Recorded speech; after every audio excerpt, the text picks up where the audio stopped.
Dr. Vicki Peterson here. I wanted to speak to you about osteoporosis. Osteoporosis means brittle bones, and we typically associate this with people who are aging. It affects 20 million people in the United States. It's more predominant in women than men, although men are affected.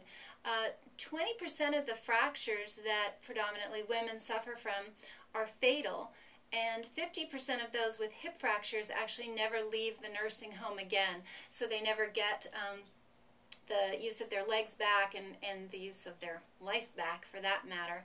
So having an osteoporotic fracture can really be not only a death sentence in its worst extreme, but really a change of life where you never get back to your functional self. So it's something serious that we really need to look at.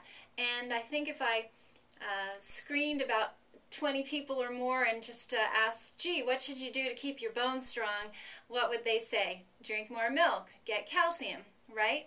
It turns out that dairy products are not particularly a good source of building bones. In fact, if you look around the world, the countries that ingest the most dairy products have also the highest rate of osteoporosis. So US and European countries who eat the most dairy products have more fractures than countries that eat less. So the whole milk does a body good and drink your milk to have strong bones, we've certainly heard it. It just doesn't happen to be true statistically. What are some of the problems? One is that cultures that eat a lot of animal products, so whether milk, meat, things like that, it tends to make our blood more acidic. And when the blood gets too acidic, the body has to buffer it or make it less acidic. And an easy way for the body to do that is to use calcium. So calcium's a nice buffer. It makes acid less acid or more alkaline. And so the way the body buffers acidic blood is basically pulls calcium out of the bone. So if you're eating a lot of meat and a lot of dairy products, while there very well might be calcium in dairy products, the acidity created is really offsetting the benefit. So that could be why we see in these cultures that consume a lot of dairy products, they don't have the most robust bones. What is recommended is eating more fruits and vegetables, and why is that? Not only are they high in some good nutrients, magnesium and potassium, that are alkaline, so they prevent the blood from being too acidic. So a lot of fruits and vegetables can really offset an acidic bloodstream. But also the fruits and vegetables have a lot of antioxidants in it, which is very health producing. So I want to go over with you sort of our program that we use in patients who have an osteoporosis family history, or they themselves have some osteoporosis. My personal story in my family is that my mother, now 88, was diagnosed with osteoporosis, severe osteoporosis, almost 30 years ago. And her doctor was so concerned that he told her to sit down carefully. That's how bad her osteoporosis was. We put her on our program and realized she was about 60 at the time, and her bone density has increased over the years. And now at age 88, she's in very good shape, and she's on no medication whatsoever, but her bone density is actually quite good. So it's not too late to reverse in the main for many, many people, but certainly prevention is a key. So I'm going to go down a little bit of a list with you on some of the things that we do.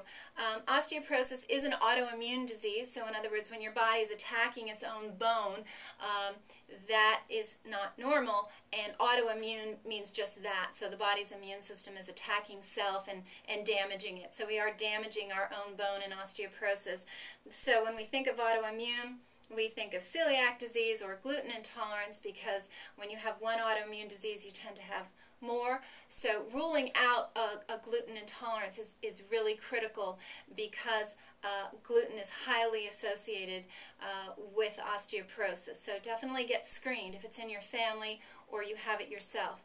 Exercise is critical. You need that weight-bearing exercise. You can do, if more elderly, resistance exercises are very easy to do. You have sort of a band and you're doing that against resistance, and that's putting stress on the bone, which is what you want. You definitely don't have to run a marathon out on the hard pavement. You can just take a walk. You can use some hand weights to add some resistance to the upper body, but there's a lot you can do without it being too hard on the body.